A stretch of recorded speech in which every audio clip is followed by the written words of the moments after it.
Bonjour à toutes, bonjour à tous et bienvenue sur Radio Fringale. Très heureux de vous retrouver ce soir pour notre deuxième émission concept triple couronne. Triple couronne pour m'accompagner ce soir.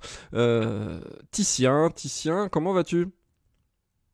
Salut Adri, ça va très bien. Écoute, je suis très content. Écoute, j'avais découvert le concept au mois de décembre, si je crois bien, quand vous l'aviez fait à l'intersaison, et j'avais apprécié. C'était juste avant que je rejoigne le podcast, et donc là, voilà, je suis très content de participer à ma première édition. Ça va être top, et le choix a été cornélien. Vous allez voir la catégorie, et c'est pas facile, hein. Ouais, c'est ça, sans rien dévoiler, tu m'as dit en off tout à l'heure, autant sur celle d'avant, là, j'hésitais pas, mais celle-là, ça semble plus chaud. Ah ouais, parce que voilà, on va partir sur trois mecs qui peuvent mériter la couronne, et il va falloir faire des choix. Donc, ah là là là là. J'hésite encore dans ma tête, mais bon, allez, je vais arrêter On mon n'est choix. pas à l'abri On va bien se marrer, je pense. Ouais, je pense aussi, on n'est pas à l'abri du changement de dernière minute, alors attention. Et pour nous accompagner ce soir, Antoine alias Poppy. Salut Antoine, comment vas-tu ?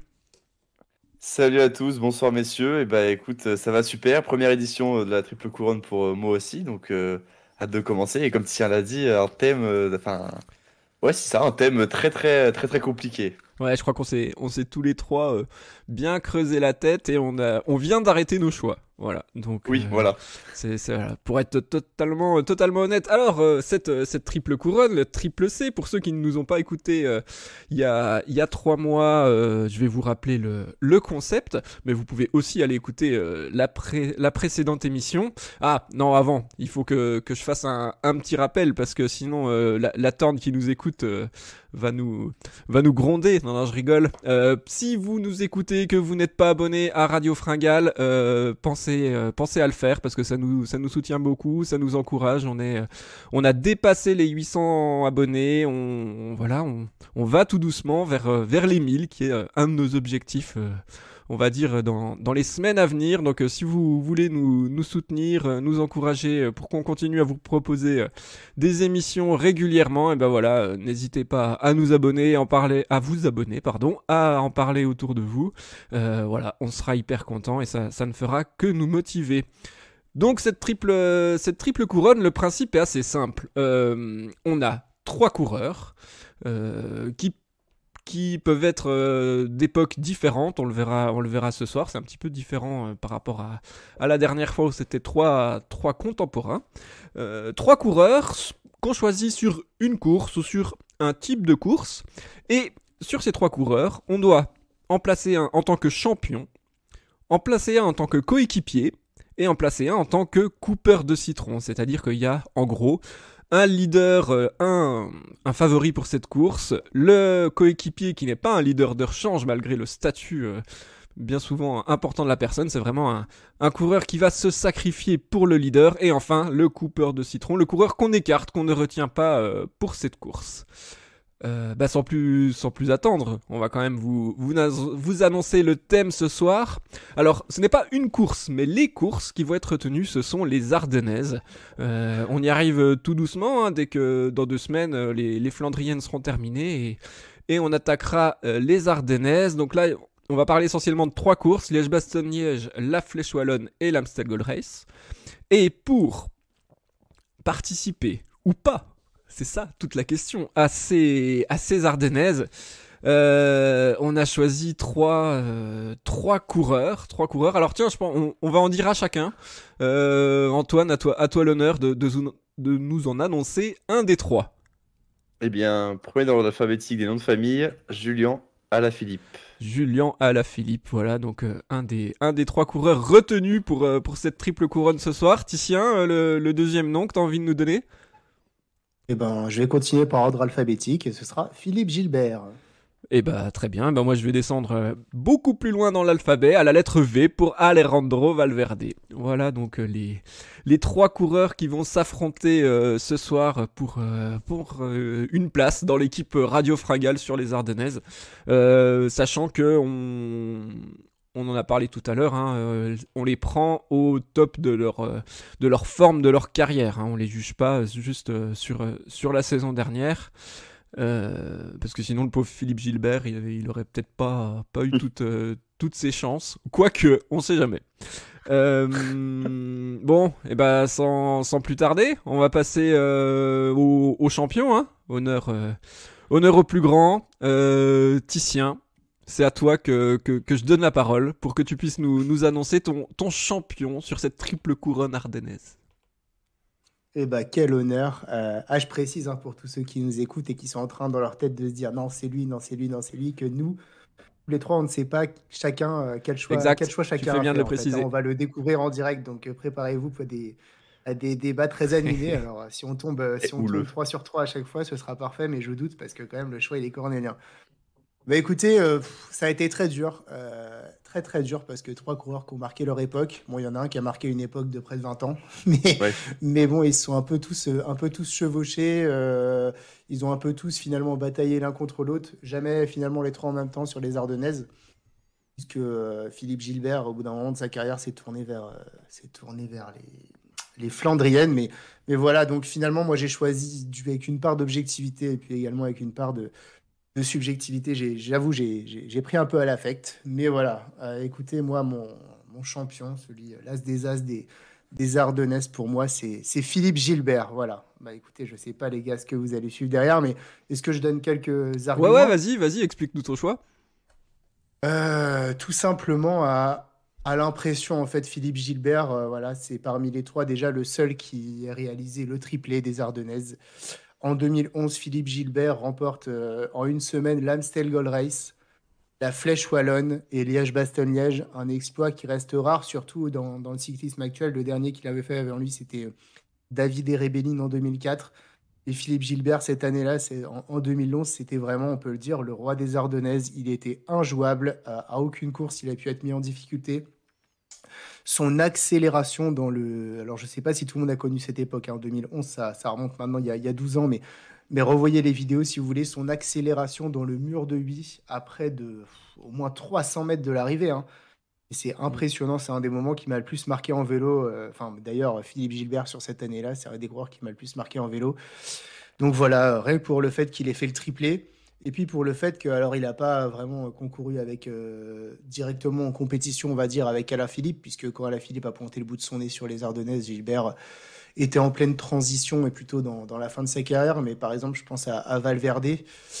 J'ai pas souvenir d'une confrontation sur les courses ardennaises où Valverde se soit, en tout cas lorsque les deux étaient là pour la gagne, voilà, Valverde se soit montré supérieur à Philippe Gilbert. J'ai souvenir de Liège-Bastogne-Liège 2010 où ils sont dans un groupe ensemble et Gilbert lance une attaque de Maboul dans Saint-Nicolas. Valverde il se rassoit. Enfin voilà, en tout cas pour tous ces arguments objectifs, je choisis Philippe Gilbert. Et puis la subjectivité, Philippe Gilbert, c'est vraiment un coureur qui pour moi a marqué le vélo. C'est un des peut-être trois quatre plus beaux palmarès en termes de diversité de ces dernières années. C'est les 4 des 5 monuments. Donc voilà, c'est un coureur énorme. Et pour moi, vraiment, c'était le GOAT sur cette année 2011 et ce qu'il a montré. En tout cas, en termes de facilité, de puissance, les autres, même s'ils ont un énorme palmarès, ils ne l'ont pas montré. Donc voilà, pour toutes ces raisons-là, j'ai choisi Philippe Gilbert comme champion ici. Très bien, bah merci pour cette présentation argumentée. Ce qu'on va faire avant de rebondir et puis d'échanger, on va chacun présenter notre champion. Donc bah du coup Antoine, à toi l'honneur de nous dire qui tu as retenu comme champion des Ardennaises. Et bah, Tisha a failli me faire douter et a failli me refaire changer mon classement, mais non. Moi, j'ai mis Valverde en champion des Ardennaises. Bon, alors voilà, après, j'ai pas vu les mêmes courses. Je suis plus quelqu'un de l'époque à la Philippe dont on va reparler plus tard. C'est vrai que Philippe Gilbert, j'ai pas vraiment connu comme Titien. Du coup, j'ai pas vraiment de grands souvenirs. Donc, il faut un peu aller rechercher dans les archives pour trouver des choses. Mais Valverde, j'ai un peu plus vu. Et en fait, Valverde, moi, c'est un coureur qui m'a beaucoup impressionné par rapport à sa gestion des courses et à son intelligence de course. Et je trouvais que c'était un coureur qui était hyper malin, hyper intelligent en fait, et qui arrivait à gagner des courses même si c'était pas forcément le plus fort. Et c'est ça qui m'a le plus marqué chez lui. Valverde, il a pas de triple, j'allais dire de triple couronne, mais il a pas de grand chelem, si on peut dire, dans les Ardennaises, en ayant gagné les trois comme Gilbert en 2011. Mais il a quand même deux doublés en 2006, 2017 et 2015. Ça Donc fait où il 3 gagne. du coup. Oui, pardon, trois doublés, excuse-moi. En 2006, 2007 et 2015. Où quand il gagne Liège, Bastogne-Liège et la Flèche Wallonne, puisque Valverde n'a jamais gagné l'Amstel. Mais il a quand même pas été loin de gagner l'Amstel, hein. Il perd au sprint contre Katowski en 2015. Donc au final, ça se joue vraiment juste sur la fin de course. Je trouve quand même que Valverde, avec aussi ses 4 flèches wallonnes de suite là, ça c'est un truc qui m'a toujours impressionné. Genre 4 fois à la suite la flèche wallonne, je trouve ça complètement dingue. Surtout que c'est des genres de courses où tu peux avoir beaucoup de rivaux, beaucoup de personnes qui peuvent lutter pour la victoire. Et en fait, tu gagnes les 4 années de suite, personne peut te battre. Enfin, c'est quand même quelque chose d'assez fou, pardon. Et puis, voilà, Liège-Bastogne-Liège, il est souvent là. Il gagne 4 fois, il est 2 fois deuxième, il est 1 fois troisième. Alors franchement, c'est un coureur qui m'impressionne de par sa longévité aussi. Mais ouais, comme j'ai dit, son intelligence de course, le fait qu'il soit toujours quasiment dans les bons coups, et s'il est un peu moins fort, il a quand même une chance de gagner. Enfin voilà, il est impressionnant, Valverde. Après, je joue beaucoup aussi, un peu comme Titien à l'affect, parce que malheureusement, j'ai pas pu voir tellement les grandes années de Philippe Gilbert. Mais ouais, voilà, pour tout ce que j'ai pu voir de Valverde, ça me fait le mettre en champion. Ok, merci. Eh ben, écoute, moi, je vais vous donner mon avis. C'est un de vos deux coureurs, hein, que j'ai retenu. Et moi aussi, c'est Alejandro Valverde que j'ai retenu en tant que champion pour cette triple couronne. Alors pourquoi Valverde? J'ai hésité, hein, forcément entre Gilbert et Valverde. Je trouve que les deux étaient des coureurs quand même particuliers par leur classe, voilà, c'est des champions qui ont gagné des très grandes courses, qui ont des profils quand même assez différents. Mais voilà, c'est sur ce terrain-là, ils se rejoignaient quand même un petit peu. Comme tu l'as dit, Titien, ils sont pas non plus, même s'ils ont quand même quasiment le même âge, j'ai pas souvenir de grosses confrontations entre eux, donc du coup c'est aussi ça qui est intéressant de les comparer finalement, parce qu'on peut pas trop les comparer sur une course où ils étaient tous les deux à l'apogée de leur carrière. Moi j'ai retenu Valverde parce qu'il a dominé pendant très longtemps, et que moi je trouve que ça c'est aussi révélateur d'un champion.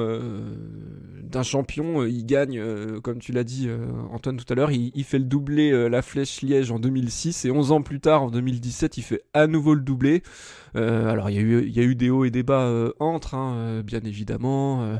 Mais ouais, moi je trouve que vraiment ces courses, en fait, je trouve qu'il a réussi.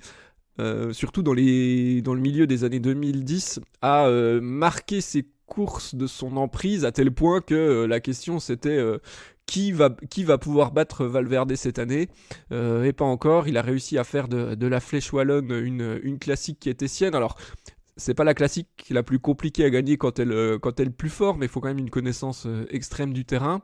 Et voilà, et même sur Liège-Bastogne-Liège, il a toujours su manœuvrer, jouer avec sa pointe de vitesse qui lui a quand même permis de remporter de nombreuses courses. Donc moi c'est plus voilà pour cette longévité, même s'il a... Après, ce qui m'a fait douter aussi, c'est que je me suis dit, mais il a quand même pas gagné l'Amstel. Alors là, je pense que s'il avait jamais gagné Liège et qu'il avait gagné 3-4 fois l'Amstel, j'aurais peut-être pas réfléchi de la même façon. Mais Liège-Bastogne-Liège, ça reste quand même la plus historique, c'est le seul monument des trois.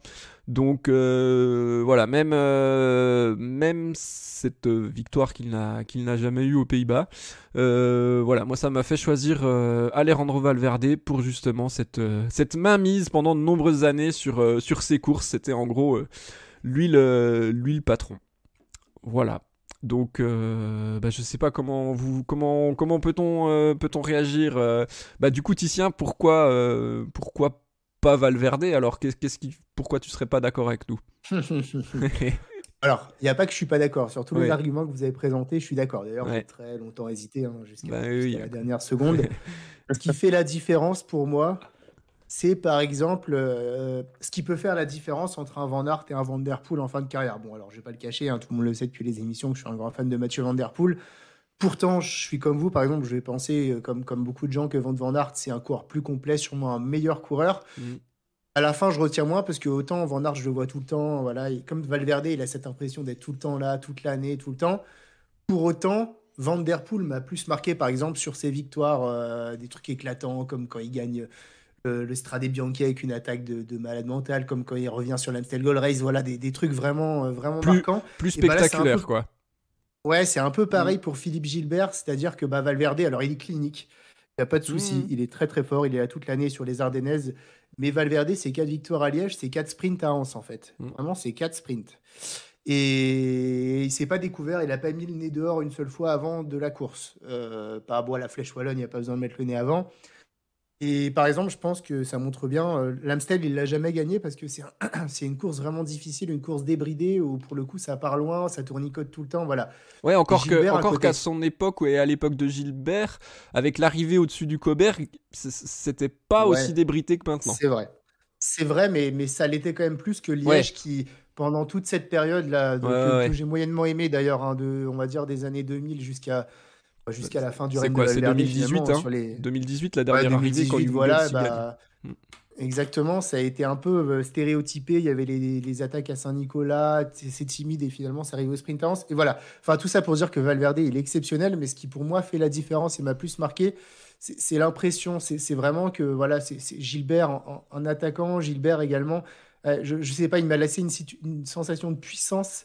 Valverde il était vraiment imprenable sur son sprint, mais Gilbert il était imprenable tout le cours. Je pense à Liège-Bastogne-Liège 2011. Alors, tout le monde n'a pas forcément connu, mais pour ceux qui s'en souviennent, il se fait attaquer à tour de rôle, la Gilbert, à partir de 25 km de l'arrivée, par les deux frères Schleck qui étaient très forts cette Mm. année. Et cette impression du mec qui contrôle parfaitement Ouais. la course et Ouais, puis très qui serein. va aligner les deux.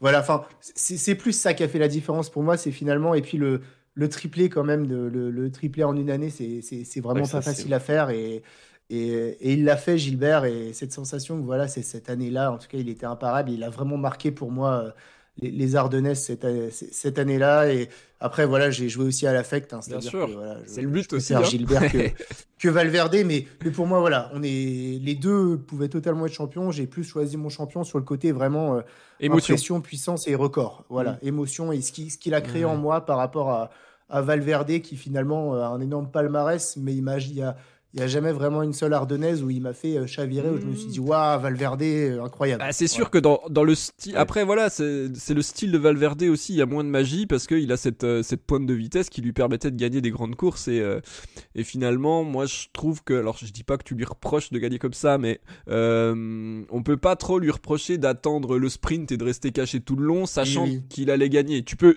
le reprocher à un coureur qui fait toujours 3 ou 4e du sprint de ne pas tenter. Lui, Valverde, il avait tellement. En fait, il était intelligent dans le sens où il jouait beaucoup avec ses qualités, avec ses forces. Et c'est aussi pour ça qu'il a remporté énormément de victoires dans sa carrière professionnelle, hein, 133. Contre 80 pour Gilbert, mais ça sert à rien de comparer les deux, ça veut strictement rien dire. Mais, euh, mais ouais, moi je trouve aussi que, en fait, quand j'ai essayé de me souvenir un petit peu, alors Philippe Gilbert, il y a ces 4 Amstel Gold Race, mais moi surtout, Gilbert, je me suis dit, il y a une année, en 2011, il a été extraordinaire. Franchement, dès que tu avais une arrivée où ça montait un petit peu, il gagnait, de toute façon. C'est l'année où il porte le maillot jaune sur le tour, où il remporte la première étape. Enfin voilà, il est hyper dominateur.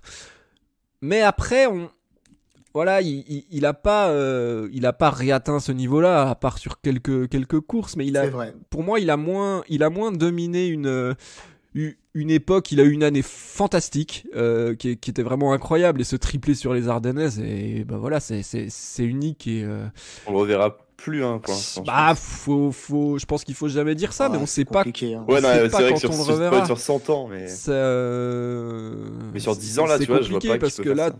ouais, Mm. ouais. C'est fort, Moi hein. non plus, je vois pas vraiment quelqu'un qui soit à la fois. Je pense qu'Alaphilippe aurait pu le faire s'il avait eu la réussite qui allait bien sur certaines années. Et encore, parce qu'il faut arriver à être au top sur les Ouais. 3 courses. L'Amstel, il faut quand même avoir beaucoup de réussite, je pense. Ouais, et peut-être manquer de puissance un peu sur l'Amstel à la Philippe, où c'est des côtes encore un peu plus courtes, où il faut être peut-être un peu plus puissant, mais Oui, qui sont je moins sais raides pas. que le mur de C'est 8. celle où il a moins brillé. Ouais. Oui, c'est Ouais. ça.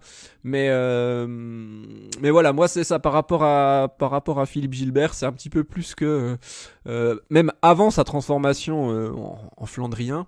Bah, ouais, 2012, en 2013, il a le maillot de champion du monde, et puis finalement, il est quand même attendu, puis il se foire, quoi. Sur les Ardennaises, il se foire. Il y a un peu plus de moments où il était attendu, il était leader, où ça a pas fonctionné. Contrairement à aussi la régularité de Valverde. Alors après, c'est pareil, c'est les qualités de chacun. Gilbert, pour gagner les grandes courses, il avait quand même besoin d'être au top. Parce qu'il fallait quand même s'il a eu un bon sprint, lâcher les autres. Et puis c'est un coureur qui a aussi plus besoin de ça que Valverde pour gagner. Valverde, il s'en fout de faire un barou d'honneur. D'ailleurs, je sais pas s'il a déjà fait une échappée solitaire de 20 bornes, mais du coup... Une course de préparation espagnole, sûrement. Ouais, voilà, à la limite. Ouais, à la limite. mais sinon, c'est sûr que c'est toujours la même recette, mais c'est une recette qui fonctionne. Moi, j'ai pas dans le cœur une préférence forcément pour l'un ou pour l'autre. Mais voilà, ouais, vraiment, c'est cette mainmise en fait sur ce genre de course qui l'a fait emporter. Antoine, tu veux peut-être rebondir aussi? Ouais, en fait, par rapport à ce que disait Titien, ça me faisait penser à ça. En fait, Philippe Gilbert, il gagne moins que Valverde, mais j'ai l'impression que dans ce que tu dis, il gagne mieux que Valverde. Mm. C'est-à-dire que quand Valverde s'impose, c'est vraiment parce je pense qu'il gère très bien les courses, hein. On l'a déjà dit, voilà, Valverde, gestion de course, rien à redire. Mais quand Gilbert gagne, c'est vraiment genre parce qu'il est mais au-delà des autres, mais genre largement. Le truc des frères Schleck, là, je l'ai regardé aujourd'hui, et franchement, mais Le final, il est lucidité, génial. ouais, ouais, Ce final de 2011, il est génial. T'as il l'impression qu'à un attaque, ça moment, revient, il repart, les enfin, Brochelet, injouable. ils savent plus quoi faire. Ils se disent, bon, bah, on va aller au sprint, mais de toute façon, il va nous taper. Ouais, Ouais, voilà. exactement. Puis même, genre, enfin, surtout, tu gagnes pas contre deux inconnus, quoi. Tu gagnes contre les frères Schleck qui, l'été d'après, vont aller se battre pour le général du Tour de France. C'est deux mecs qui sont dans la même équipe et qui sont frères, donc niveau cohésion, tu peux pas Je avoir crois mieux, je pense. qu'Andy Schleck, il avait gagné Liège, c'est l'année d'avant. Je crois que c'est en 2010 où il gagne Liège. 2009. 2009. 2010, c'est Vinokourov avec Ah Kolobnev, oui. le fameux échange. C'est vrai. On sait pas trop ce qui s'est C'est passé. vrai, le Liège le plus cher de l'histoire du vélo. Ouais, c'est ça. Et, ouais, Mais, ouais, exact. du coup, ouais, voilà, il gagne moins, mais il gagne mieux. Mais Mm. je préfère enfin, personnellement, je préfère quelqu'un qui, quand il va être aligné sur une course, tu vas le considérer comme un prétendant à la victoire. Mais en fait, c'est pendant 15 ans. Du coup, je sais pas, je trouve ça, moi, ça m'impressionne plus que ce qu'a fait Philippe Gilbert. Mais après, c'est vraiment un avis super subjectif là-dessus. Mais de toute façon, c'est le but de donner des Mais oui. avis Ouais, ouais, non, mais subjectifs là-dessus et on peut pas. vos Enfin, il y a arguments, pas je suis d'objectif. d'accord, En plus, c'est très dur de sortir des arguments objectifs parce qu'ils ont Ouais, ouais. pas forcément couru l'un contre l'autre au top En plus, ouais. de leur époque. Je trouve que c'est plus facile de faire Mm. des comparaisons objectives entre Van Aert et Van Der Poel. Qu'entre Valverde et Gilbert parce que Valverde et Gilbert bah voilà, c'est même s'ils ont le même âge, c'est des parcours différents en fait dans le vélo et ouais, et puis juste pour conclure, c'est vrai que cette façon de gagner de Philippe Gilbert bah sur le Tour des Flandres et Paris-Roubaix qui gagne, c'est exactement pareil quoi. C'est des victoires incroyables. Enfin, cette victoire au Tour des Flandres là, c'est sorti de nulle part. Il part hyper loin de l'arrivée et puis un Paris-Roubaix pareil qui maîtrise. Donc ouais, non, c'est vraiment... ouais, le choix était difficile entre les deux, en tout cas, on est bien d'accord. Bon, bah du coup, on peut passer, je pense, au coéquipier. Au coéquipier. Du coup, bah, Antoine, à toi l'honneur. Quel coéquipier d'Alejandro Valverde as-tu choisi dans ta team? Et bah, du coup, j'ai pris Philippe Gilbert en coéquipier de Valverde. Ok, ton argument? Ou tes arguments? Mon argument. Bah, en fait, en champion, j'avais pas trop hésité, entre guillemets. Mais en coéquipier, en citron, j'ai un peu plus hésité. Et du coup, c'est plus un comparatif entre Gilbert et Alaphilippe. Mais déjà, enfin, on l'a dit déjà plein de fois, mais bon, le triplé quoi, en 2011, ça c'est fou. Franchement, c'est vraiment dingue. Ouais, mais Et puis, du coup, ouais. ça le qualifie pas en tant qu'équipier, le fait d'être un triplé et de gagner des courses. Non, non, évidemment, mais c'est dans la faculté en fait à gérer ça, quoi. Faut réussir quand même à gagner les trois courses sur la même année. Puis même, genre, voilà, je trouvais il était quand même un cran en dessous de Valverde, mais je sais pas, il a cette faculté de pouvoir changer le cours d'une course à lui tout seul. Il a cette puissance, il a aussi une gestion de course qui est vraiment super. Non, bah voilà, je trouve beaucoup de points en fait, je le trouve meilleur qu'Alaphilippe et du coup, bah c'est pour ça que je le mets devant lui, en Ouais, mais gros. meilleur. Tu le trouves meilleur, mais en quoi est-ce qu'il est meilleur équipier? Ah, C'est en ça quoi? surtout la question. Eh bah, franchement, tu me poses un peu une colle. C'est le but de En l'émission, quoi il on le serait meilleur rappelle. équipe? Bah, à la Philippe, tu vois, par exemple, enfin, de l'avoir vu, c'est souvent quelqu'un qui a été un leader. Tu vois, tout le temps. Il a Mhm. quasiment tout le temps été un leader. Valverde, pareil, que ce soit en équipe nationale ou sur des courses d'un jour ou même sur des courses par étapes, bah, il a toujours aussi été un leader. Gilbert, je sais pas, j'ai une image de leader aussi, mais aussi d'un mec qui est capable de se mettre au service de quelqu'un, Mhm. tu vois, et beaucoup plus que les deux Mhm. autres. Et beaucoup plus que Julien Lafilippe Mhm. aussi. Et en fait, Gilbert, c'est un peu cette image, tu vois, d'un peu d'un tonton, entre guillemets. Le mec, il va avoir 30 ans dans l'équipe ou 35 ans, il va être là, il va faire, bon, les gars, je pense qu'aujourd'hui, ça va pas être mon jour, mais je connais un peu les secrets de la course, je sais un peu comment faut gérer le truc. Du coup, tu vas venir dans ma roue, à partir de ce kilomètre-là, je vais t'envoyer, etc. Et en fait, j'ai cette image-là de Philippe Gilbert qui, euh, qui en fait serait un coureur qui aurait la capacité d'emmener un autre coureur vers la victoire, là où Alaphilippe, tu vois, je le vois pas être capable d'emmener quelqu'un d'autre vers la victoire. Mhm. Ouais, ouais, Alaphilippe, pour bah. moi, il va gagner sa course tout seul avec l'aide des autres s'il faut, comme par exemple sur le championnat du monde, mais je le vois pas aller faire gagner quelqu'un. Là où Gilbert, vraiment, j'ai cette sensation qu'il peut faire gagner une course à un de ses coéquipiers bah, juste par ses connaissances sur la course, sa gestion des efforts, etc. Enfin, ouais, voilà, je Ouais, dirais bah, ça. je me permets d'enchaîner, Titien, du coup, parce que moi aussi, j'ai sélectionné en coéquipier d'Alejandro Valverde Philippe Gilbert. Surtout pour les derniers arguments que tu as dit, là, en fait, moi, je me suis dit, en tant que coéquipier, Gilbert, bah, pour moi, c'est le meilleur coéquipier des trois. Même sans se poser la question de qui est champion et ça l'élimine, il sera pas coéquipier. Pour moi, c'est le meilleur coéquipier des trois parce que je trouve que c'est celui qui a le eu un rôle de capitaine de route à un moment où il a été plus leader et qui a vraiment, je trouve, endossé ça. Et par rapport à Valverde, j'ai un peu l'impression que Valverde, même quand il était capitaine de route, on voyait très bien comment ça se passait. On sait jamais, tu sais, je suis équipier, mais on sait jamais. Donc je vais rester top 10 de la Vuelta. Alors que voilà, des top 10 à la Vuelta, il en a fait des paires et des paires. Et alors par rapport à Alaphilippe, je pense qu'il y a l'âge aussi qui tronque un petit peu et qu'on n'a pas encore vu. J'espère, parce que si c'est maintenant, ce sera un petit peu dommage, je pense, Alaphilippe en fin de Oui. carrière. Peut-être qu'Alaphilippe en fin de carrière arrivera à endosser un peu plus ce rôle de capitaine de route, mais j'ai l'impression que même dans l'âme, en fait, tout simplement, Gilbert, c'est un peu plus, ouais, comme tu as utilisé le qualificatif de tonton, c'est un petit peu ça, quoi. Il a su aussi à la fois se transformer et je pense apporter une vraie expérience à énormément de coureurs,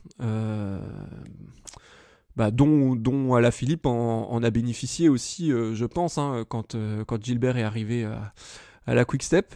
Et voilà, et du coup, voilà, pour moi, c'était. Bah, on va dire que c'est la catégorie qui me semblait peut-être la plus simple pour moi en tant que meilleur coéquipier sur les Ardennaises. Puis bah, coéquipier sur les Ardennaises, la connaissance du terrain, Liège-Bastogne-Liège, ça passe chez lui. Il pouvait donner tous les petits détails qu'il fallait au leader. Donc voilà, ça c'est un argument supplémentaire. Bah du coup, Titien, nous on pense que t'as pas mis Philippe Gilbert forcément hein, en coéquipier. Qui as-tu choisi entre Valverde et Alaphilippe? Ah là là, suspense. Eh ben, écoutez, j'ai choisi un coureur qui s'est avéré être un des plus grands équipiers, un mec vraiment altruiste qui s'est toujours donné toute sa carrière pour ses équipiers. Alejandro Valverde, non, non, je rigole. Non, non, j'ai pris un équipier, Julien Alaphilippe. Alors effectivement, j'étais entre deux mecs qui ont jamais vraiment été équipiers et donc que j'ai eu du mal à trouver lequel. Enfin, en tout cas, que j'ai eu du mal à mettre dans ce statut, mais pour moi, il n'y a pas eu photo dans le choix des deux. Et je peux m'expliquer, je pourrais dire que c'est un choix par défaut parce que pour moi, Alejandro Valverde ne pouvait pas être équipier, d'une de par son statut quand même d'ogre des Ardennaises, et puis surtout parce que Alejandro Valverde, comme tu as dit, les quelques fois où il a fait l'équipier, c'était un peu l'équipier pour de faux, hein. Je passe un relais et je dis que je suis cramé, et en fait je me replace dans les roues pour finir 10e. Donc non, non, Julien Alaphilippe comme équipier, pourquoi? Parce que je pense que finalement sur les Ardennaises, c'est le moins fort des trois, mais c'est également quelqu'un qui peut parfois, par moment, être altruiste quand même. Contrairement à Valverde, j'ai quelques exemples en tête. Bah, déjà sur la dernière Vuelta, Mm, alors certes, il mm. n'était pas à son top, il venait là pour faire des kilomètres, mais il se met au service d'Evenepoel. Je me souviens, là, sur la première arrivée au sommet de la Vuelta, c'est Evenepoel largue tout le monde à quelques minutes. Bah, Il c'est fait, lui il fait qui le fait taf avant dans la qui fait le descente taf et dans la tout, descente, et qui tu est vois sur qu'il le se peloton. sacrifie. Mm. Ouais, ouais, ouais, il se sacrifie vraiment. Je pense aussi au Strade Bianche 2022, quand il a chuté et après Pogacar attaque à 50 km. À ce moment-là, on voit Alaphilippe qui essaye de le suivre et finalement, il voit que ça va pas le faire. Je pense qu'il sait qu'il gagnera pas la course et il roule pour Casper Asgreen par la suite. Et puis Alaphilippe, équipier, bah, ça a amené au succès de un de ses coéquipiers, hein, Liège-Bastogne-Liège 2018. Alors je pense qu'au matin, Alaphilippe n'était pas du tout l'équipier, mais était le leader, mais Bob Jungels qui attaque et puis derrière, bah, l'équipier Julien qui se met en équipier du coup et qui en fait va chercher toutes les attaques, hein, dans les 20 derniers kilomètres de course, mais vraiment toutes les attaques. Ce qui fait qu'il loupe le podium à l'arrivée, mais il a vraiment joué les chiens de garde et pour le coup, il a été un super équipier derrière, ce qui fait que le groupe n'a jamais pu revenir sur Bob Jungels qui a remporté Liège-Bastogne-Liège. Donc voilà, ça pouvait donner un petit exemple sur une Mm. Ardennaise que finalement, par moment, même si effectivement, c'est pas un coureur qu'on place dans ce rôle-là habituellement, il a su se muer quelques fois en équipier. Donc moi, je choisis Julien Alaphilippe de ce côté-là. Autre argument pour toi, Julien Alaphilippe, je sais pas si vous vous souvenez, l'Amstel Gold Race 2015 que Kwiatkowski gagne, il était équipier de Kwiatkowski, c'est la victoire avec le maillot de champion du monde d'ailleurs de Kwiatkowski, et Alaphilippe lance le sprint. Pour Mm. Kwiatkowski, je sais plus, ils sont 7-8, je crois, dans le final, et Kwiatkowski gagne le sprint devant le Valverde d'ailleurs, et Matthews. Et bah, alors là, 2015, c'était les prémices de Julien Ouais. Alaphilippe, où il était vraiment cantonné au rôle d'équipier, beaucoup plus que Il n'est pas maintenant. resté longtemps, hein. C'était juste avant de faire deuxième de Liège et deuxième de la Flèche. Ouais, hein. Mais voilà, en tout cas, dans ses jeunes années, je me souviens, il avait brillé. Il aurait peut-être pu la gagner cette année-là, mais bon, c'était le coéquipier du champion du monde, donc du coup, il a fait le taf d'équipier à ce moment-là. Eh ben, je crois qu'il ne, voilà, il y a beaucoup moins de suspense du coup pour le coupeur de citron. Portez les citrons. Voilà. Et ben, comme on vient de parler d'Alaphilippe, je te propose qu'on enchaîne. Antoine, pourquoi as-tu choisi Alaphilippe en tant que coupeur de citron? Alors j'ai vu qu'il avait un bon coup de main, du coup je me suis dit que ça pouvait aller plus vite avec lui. Non. Bah du coup bah Il est voilà, il est plus énervé, plus hyperactif. Il va couper il est plus plus vite. hyperactif, coupe vachement mieux les citrons. Non, bah pourquoi coupeur de citron à la Philippe? C'est un peu aussi un choix par défaut au final. Je pouvais pas mettre Philippe Gilbert en coupeur de citron. Du coup, il fallait que ça soit l'un des deux. Je pouvais pas ne pas mettre Valverde en champion. Voilà, du coup, par défaut, la Philippe se retrouve en coupeur de citron, même si c'est quand même un très très bon coureur. Après, c'est le seul qui a gagné une seule des trois Ardennaises, puisqu'il a jamais gagné Liège, il a jamais gagné l'Amstel. Ça joue un peu aussi en sa défaveur. Et puis la Philippe, bah, je sais pas si, enfin, je sais pas, est-ce qu'il a pas eu entre guillemets un prime moins long que les deux autres? En tout cas, moins long que Valverde, c'est sûr. Moins long que Gilbert, je pense qu'il y a du débat. La Philippe, il a fait aussi beaucoup de deuxième place, donc un peu, un peu moins chanceux aussi. Donc voilà, Ouais, moins vainqueur aussi. Des fois, il y a la moins chance. Des vainqueur, fois, ouais. c'est pas la chance aussi, hein. Bah, à lui tout seul, il y a que 3 victoires au total, alors que sur les autres, ça fait 6 et 9. Du coup, ouais, c'est vrai que c'est un peu moins. Mais à la Philippe, c'est aussi quelqu'un de revanchard, quelqu'un qui va beaucoup se donner. Et puis, tu vois, je me dis à la Philippe, en le mettant en coupeur de citron, c'est pas un coureur qui va être déçu. C'est-à-dire que tu peux le mettre coupeur de citron pendant 2 ans, lui dire, bon, Julien, on a besoin de toi sur cette course-là, vas-y. Et le mec, il va essayer de gagner, je pense. C'est celui qui a, en termes de combativité, il a vraiment un caractère hors norme. Enfin, moi, j'ai beaucoup les images du Tour de France qui me viennent dans la tête quand je dis ça, avec, bah, il est au bout du bout à chaque fois, mais il s'arrache tout le temps. Enfin, c'est impressionnant. Je pense que ce côté combattant, ce côté bagarreur, ce côté revanchard, c'est lui qui le possède le plus parmi les deux autres.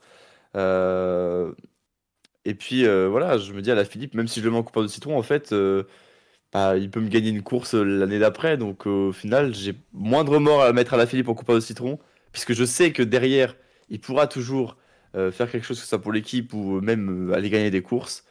Alors qu'avec Valverde comme coupeur de citron, je me demande si derrière il a pas envie de quitter Il boude. l'équipe ou de partir quoi. Ouais, il boude, je pense, Valverde. Valverde, Donc il boude. voilà, c'est pour ça un peu que je mets à la Philippe ici en coupeur de citron. Ouais, bah écoute, moi c'est sans aucun remords par contre que je mets Julien Alaphilippe coupeur de citron. Voilà. Alors, vous savez que c'est certes pas le coureur que j'apprécie le plus dans le peloton, mais c'est pas du tout pour ça, hein. C'est parce que tout simplement pour moi il a le moins beau palmarès, une Ah oui. expérience bien moindre que ces deux adversaires, on va dire, pour cette triple couronne. Que forcément sa place était assez vite trouvée ici en tant que coupeur de citron. Il n'y a pas moins de talent chez Alaphilippe, je ne pense pas. Mais voilà, il y a ces grandes victoires encore qui manquent sur les Ardennaises, hein. On sait que bah voilà, Liège-Bastogne-Liège, on a quand même plusieurs exemples en tête où il est là, il est dans le final et puis ça passe pas. On parlera pas de sa vague de sa vague et puis Ah oui, des bras ça. levés trop tôt en 2020, hein, quand Roglic Ouais. gagne, hein. C'était juste après sa victoire de champion du monde, où là bon voilà, en plus il peut pas de chance quoi de ne pas gagner comme ça. C'était quand même con. Et puis ouais, non, on a un peu l'impression qu'en fait quand il est attendu, alors sauf sur la Flèche Wallonne, mais la Flèche Wallonne c'est quand même plus c'est ce que je disais tout à l'heure, c'est plus simple quand t'es le meilleur, la Flèche Wallonne, et c'est une montée qui lui correspond parfaitement quand il est au top Ouais. de sa Sa forme. forme. Tandis que bah voilà, on se souvient de comment il a manœuvré à l'Amstel 2019 avec Fuglsang dans sa roue. Je pense qu'en 2015, la première année, là, on en parlait tout à l'heure, quand il fait deuxième derrière Valverde au sprint de Liège-Bastogne-Liège. Bon, il était tout jeune, hein, mais il y croyait pas, il était hyper content d'être là, et du coup, le sprint, il le négocie pas aussi bien.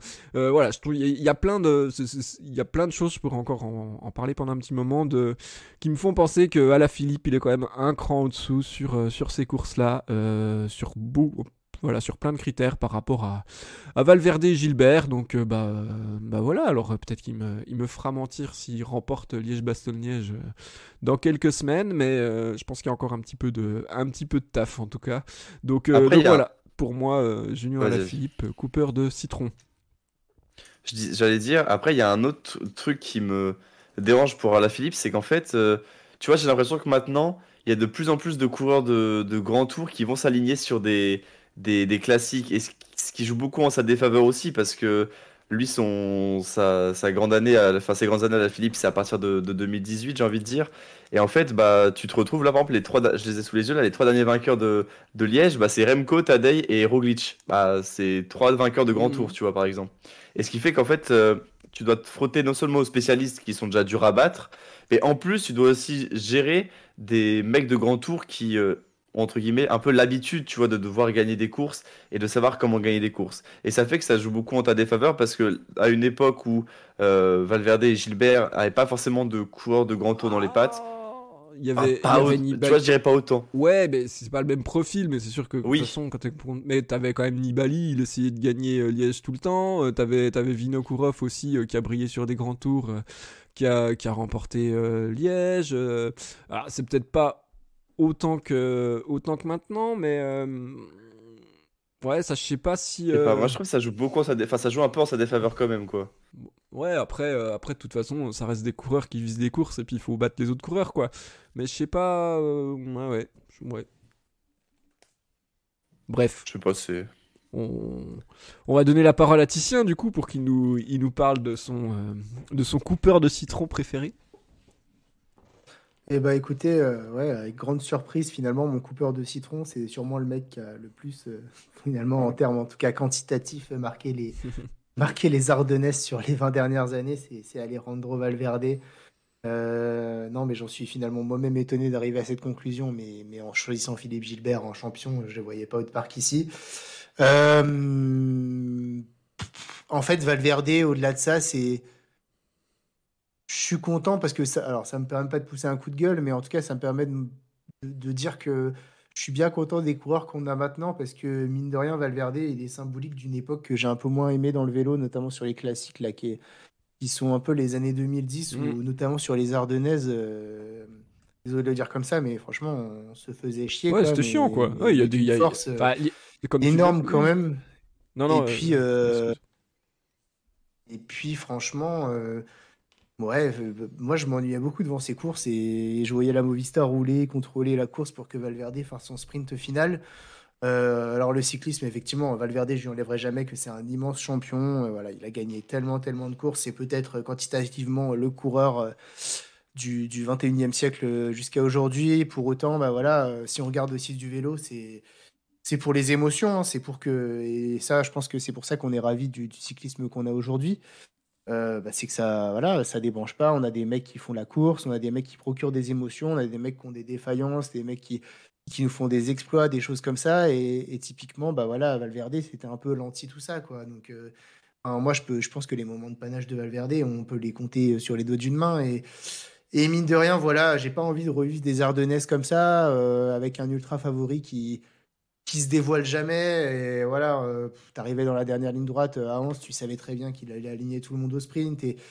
Et en plus de ça, ça m'énervait parce que les mecs tentaient pas grand-chose. Et je sais pas pourquoi tout le monde à cette époque croyait au miracle et croyait qu'il allait taper Valverde dans Anse, ce qui est franchement jamais arrivé finalement. Donc Ouais, il y a bien voilà. Non, mais que c'est. Dan Martin, je crois, qui avait fait Ouais. Et le, Wout Poels le en coup. 2016 Et aussi, ouais, qui mais là, gagne mais dans des là, conditions ils avaient changé un petit peu le dramatiques. parcours parce qu'ils avaient rajouté une Ouais, bosse, même une bosse avec un ouais. petit peu de pavé, je crois, juste avant la côte de Hans. Et c'est là où ils étaient sortis, ils étaient 4. Ouais. La côte de la rue Nagno, je me souviens. Ouh, joli, joli, je Ah l'aurais ouais. pas retrouvé Je celle-là. l'ai, je Ah, l'ai. bravo. Je l'ai, mais ouais, non, enfin voilà, en tout cas pour moi, je le mets en coupeur de citron parce que, bah, pour être très franc, voilà, ça me faisait pas trop plaisir de le voir sur les Ardennaises, de le voir courir, tout ça, donc voilà. C'est- voilà. Ce qui n'enlève pas au fait qu'il ait un palmarès énorme, mais s'il peut être de côté, voilà, bon, peut-être qu'il prépare un retour et qu'on le reverra dès l'année prochaine sur les Ardennaises, je sais pas, mais. Pour enfin gagner l'Amstel.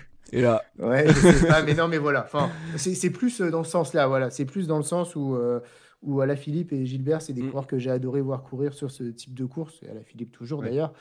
Mais voilà, Valverde, non. En tout cas, je juge pas ici du tout sur le palmarès parce que Valverde, tu l'amenais sur ses courses, c'était l'assurance de quasi d'une victoire, donc ça, on peut pas lui enlever. Mais voilà pour mon choix.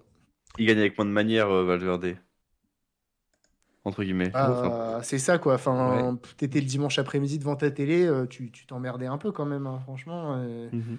Euh, enfin, moi, je l'ai vécu comme ça en tout Ouais, cas. ouais, Ouais, je suis non, mais d'accord. c'est vrai, c'est Mais entièrement c'est pas que sa d'accord. faute. Franchement, encore une fois, l'attentisme des autres, là, ça me sidérait, franchement. J'ai vraiment pas aimé Ouais, ouais. cette époque Mm. d'Ardennaise. Et il y a eu des années où les courses se ressemblaient beaucoup et étaient beaucoup comme ça. Et je Ouais. pense que c'est aussi pour ça qu'on apprécie vraiment cette époque maintenant. Où, enfin, je sais pas, on l'a encore vu cette semaine, la semaine dernière. Tu sais qu'il va se passer des trucs parce que forcément maintenant les courses courent pas pareil. Il y a, voilà, il y a les adversaires entre favoris. Ils osent plein de trucs et voilà. Et comme tu l'as dit, le vélo c'est aussi beaucoup d'émotions et ben en tout cas j'espère qu'on en revivra pas mal sur les prochaines Ardennaises qui vont arriver. Ben messieurs, je pense qu'on a fait le tour de cette triple couronne. Je sais pas si vous avez quelque chose à ajouter avant de terminer. Non, bah rien du tout. Moi, je pense qu'on a fait le tour aussi. Ouais, non, très sympa comme concept. Ouais. On, Peut-être qu'on en refera un on en refera dans pas longtemps. on en refera, ouais, peut-être sur des courses de 3 semaines. Je crois qu'il y en a une où il y a un Ouais, maillot les grands rose. tours. Il y en a une où il y a un maillot rose dans pas longtemps. Alors peut-être qu'on va trouver un trou dans notre emploi du temps pour pouvoir proposer ça. On verra, on en discutera. En tout cas, merci messieurs déjà pour cet échange hyper intéressant. Merci à vous toutes et tous de nous avoir écoutés. Je le rappelle, si vous n'êtes pas encore abonnés, faites-le. Vous pouvez également nous mettre un petit message dans les commentaires. On sera très intéressé aussi de savoir vous quelle triple couronne vous avez choisi pour ces Ardennaises entre Valverde, Gilbert et Alaphilippe. Et surtout, on a changé d'heure dimanche dernier. On peut retourner rouler tranquille le soir, après les cours, après le boulot. N'oubliez pas de vous alimenter, car même si le printemps est là, la fringale guette. À bientôt tout le monde. Bonne soirée. Bisous, ciao. Salut à tous. Allez, on va voir des...